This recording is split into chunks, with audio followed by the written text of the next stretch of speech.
So, Killian, you are from Indosole. Indosole. Yeah, Indosole. correct. Thank you very much for making the time to talk to us. Can you just start off just telling us a little bit about Indosole and about your role and what you guys do? Sure, absolutely. So Indosole was founded about 8 years ago on a surf trip to Indonesia. Kyle Parsons, the founder, was wandering the streets after breaking a pair of his own sandals and came across this kind of mom and pop operation where they were repurposing rubber tires for the soles of their shoes. He liked the design so much that he brought them back in suitcases and showed them to friends and really wanted to get this business off the ground and did a lot of the design work himself because the footwear in the beginning were very big, clunky, and clog-like. And although they use a lot of organic material, it just wasn't fashionable and functional. So over the years, we've been working to kind of slim down and modernize the product. Basically, it's come down to what you see today on the website, and we're pretty happy. Although it's been a long, arduous journey trying to get the product to where we want it to be. The whole basis behind our product is not only just turning tires into footwear. We also want to change the mind of our consumers. A lot of the time, the world has just been this fast fashion place, and we're looking to change that through our product and through the conscious mind of the consumer. You are using old tires, is that car tires? That's correct. Yeah, we started off using motorbike tires, and we kind of grab them from wherever we can, the sides of the roads, landfills, mechanic shops. We source all of those materials in Indonesia where they're manufactured. You guys are surfers, is that right? Are you a surfer? Yes, I'm a surfer. Kyle, the founder, is a surfer. Very much involved in the surf industry. Yeah, Kyle was actually over there on a surf trip when he first found the product, and I think even before that, if I remember correctly, he worked for a larger shoe company back in the East Coast before he moved out to California and before he took this trip, and even before that, he worked in a recycling plant as a kid, and I think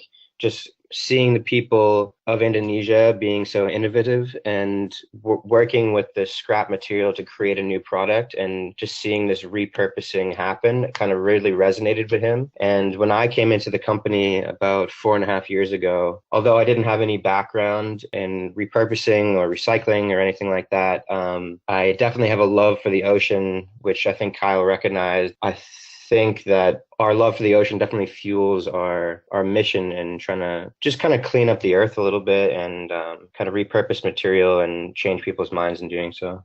In terms of product itself, I think there's a huge pollution problem in Indonesia and particularly in Bali where we first started with our factories. And I think the people of Indonesia and particularly the Balinese, in my opinion, have become pretty resourceful in that respect. There's a lot of people that use inner tube from tires and for all different kinds of materials. And that's something that we're looking to the future for, is to trying to figure out what other materials we can make besides soles of footwear to kind of just increase awareness and show that scrap material can become something so much more than just things you see on the side of the road. Did you find, sort of being a surfer and having surfed in those kind of areas, do you find the sea is a lot more polluted than perhaps in California or other places where you might have done water sports?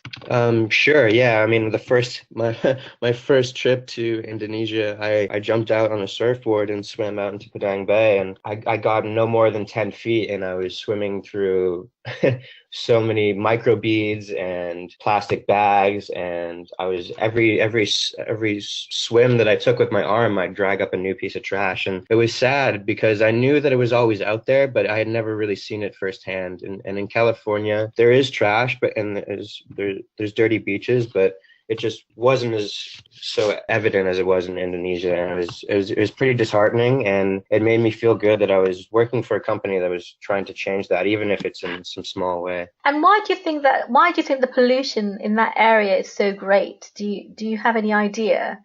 Yeah, so A lot of it has to do with infrastructure, recycling programs, trash removal programs. But on a larger picture, even the stuff that makes it to these places and goes to landfills and treatment centers, there's often large rains, and these huge rains create runoff, and all this runoff goes into the ocean. And basically, from countries all around the world, this trash kind of compiles in what are called gyres. We work with a fabulous nonprofit called Five Gyres, and they go around the world and test different waters and trawl for trash and test for different levels of microplastics and stuff like this. And they go around and explore, and they're a great resource to look to for these trash gyres that exist in the oceans. Mm-hmm. And a lot of them, it's crazy. They build up so much trash that they're basically like islands of trash in the water. And there's 5 of them around the world. Mm. So a lot of this trash comes from these gyres, and a lot of it rotates around the Indonesian islands. So that's where the majority of it, I think, comes from. So getting back to your shoes, they do look really cool. I've seen them on your website.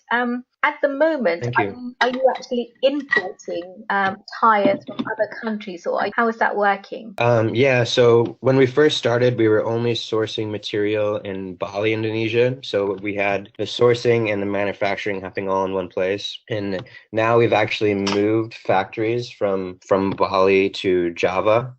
East Java, in a place called Surabaya. The reason we've done that is the factory that we first started with, we've wanted to stay with since our inception. When they wanted to move for lower cost of operation to Java, we decided to stick with them. And so now all the manufacturing and sourcing of the materials happens in Java. For right now, we're not sourcing from anywhere else in the world. But obviously, this type of tire pollution is not something just localized to Indonesia. I mean, people that are actually doing the same thing we are all across the world. There's Borraches in Mexico. There's a company in Ethiopia that's really big right now that are repurposing rubber tires for the soles of their shoes. And it's something we definitely want to do down the line, is open up Indosole shops around the world to be able to spread our product and spread our story and spread our mission of kind of changing this consumer mindset. Yeah. Tell us a little bit about the challenges that you might have had in growing, and how big are you at the moment? How did you come here, and how many items of shoes would you say that you produce on an annual basis, just to get an idea of the size of your production and your company? Sure. When we first started, I think one of the major problems was getting the story, because it's a cool story, right? And we wanted to get it in front of people. I think that was one of the problems we first had. I think that we still continue to have. Being a small company with an even smaller marketing budget, it's really difficult to get the word out there. And I think most of what we've done has been grassroots, a lot of Facebook and social media advertising, and getting influencers to wear our product and talk about our product for us just by trading them product for content and stuff like that. But another thing has also been dialing down the product, which I talked about before, and making it something that looks cool and is desired by the customer. I think that's another huge hurdle that we've finally, I think, just come over. And like you said, you like their shoes, which I appreciate.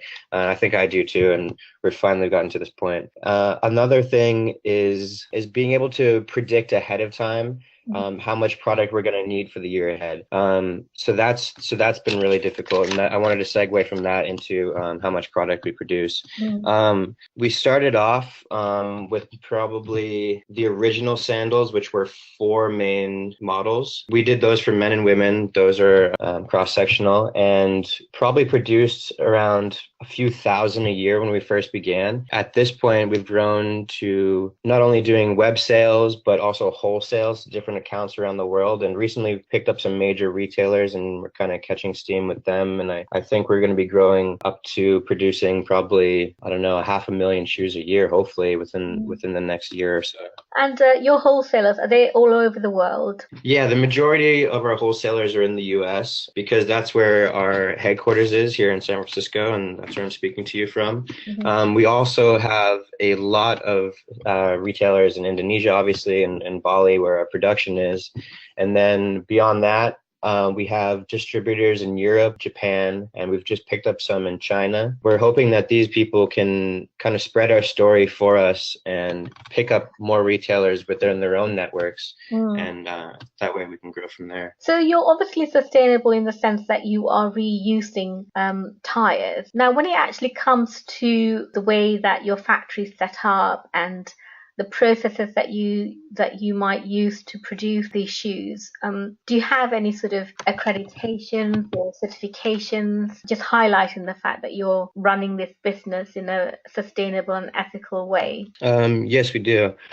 So Benefit Corporation, or B Corp for short, is an accreditation company. It's a long process to get accredited. I think it took us about 1.5 years, filing paperwork and talking back and forth between the administration. And basically, they credit your business for having ample working conditions for your employees, or ample pay as well. And that's something that we're proud of. We pay above minimum wage to all of our employees, and we're very proud of that. It also accredits how you run their business in terms of, are you using excess waste, are you using clean products for cleanup and everything like that, and your dyes in your factory, and so on and so forth. So we're really proud to be a benefit corporation. So who do you think are your customers? Do you have a consumer profile? When I came in 4 years ago, I helped install or integrate a backend software that could kind of keep track of everything coming in from our website and our wholesalers, and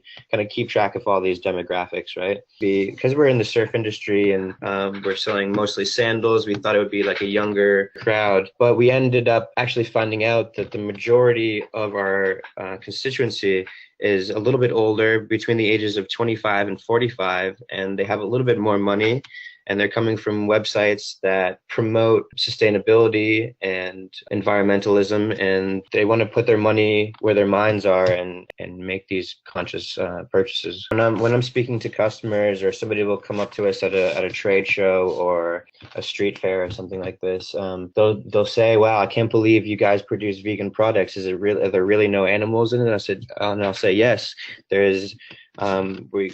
Everything's handmade. There's no animal products used. We don't even use any gas-powered machinery." And a lot of them are so surprised, and they tell me that they've been looking for some kind of vegan footwear and they haven't been able to find some, and we're one of the only companies out there doing it. So it's really great to hear from the customer standpoint that they're going out and seeking these things, and they're finding an Indosole. It's mostly just kind of a grassroots thing, and hearing it from people. We've actually, when we first started, we kept just an Excel doc of the different customers and where they would come from over the course of a year, and it was cool to see what we thought the customer base would be, and then realize that it was this little bit of an older crowd that knew what they wanted from the get-go. I don't know how much you know about the situation in the US in terms of footwear and pricing. How would you say, Indosole actually sort of sits in average shoe pricing? Are you quite available, do you think, for the average consumer? Yeah, I'd say we definitely are. We have some products that are a little bit on the expensive side. All of our footwear can range from $30 to $75. So we're very much, I think, in the attainable realm. And people often have this stigma, especially when it comes to sustainable fashion, is that sustainable products are often super expensive, and we kind of want to stomp on that, no pun intended. We want to make, and we can make, products that are cool, sustainable, ethically made, and very much cheap and price worthy, So the millennials are very much concerned about the environment, but they're not actually acting out, but there's the potential to convert them.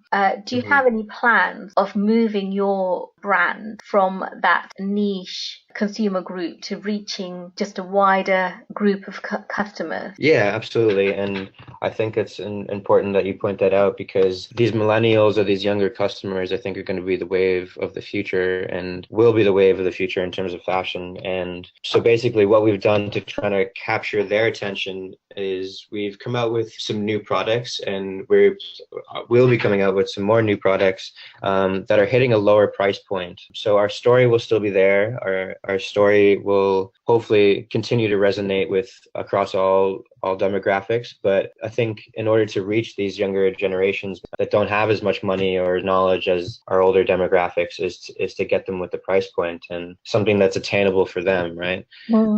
So our newest sandal line, the Essentials, are slim down sandals. They're made with natural rubber, very thin, very lightweight, great for travel. And with that, we've made them into the $25 to $30 range, depending on where they're being sold. I think that if we can grab the attention with this product of the younger generations, then I think we're making one step closer to getting them on our side. And in terms of your sort of social media, how are you sort of engaging or trying to engage with the younger group also, because they are very social media savvy, aren't they? Absolutely, they're very social media oriented.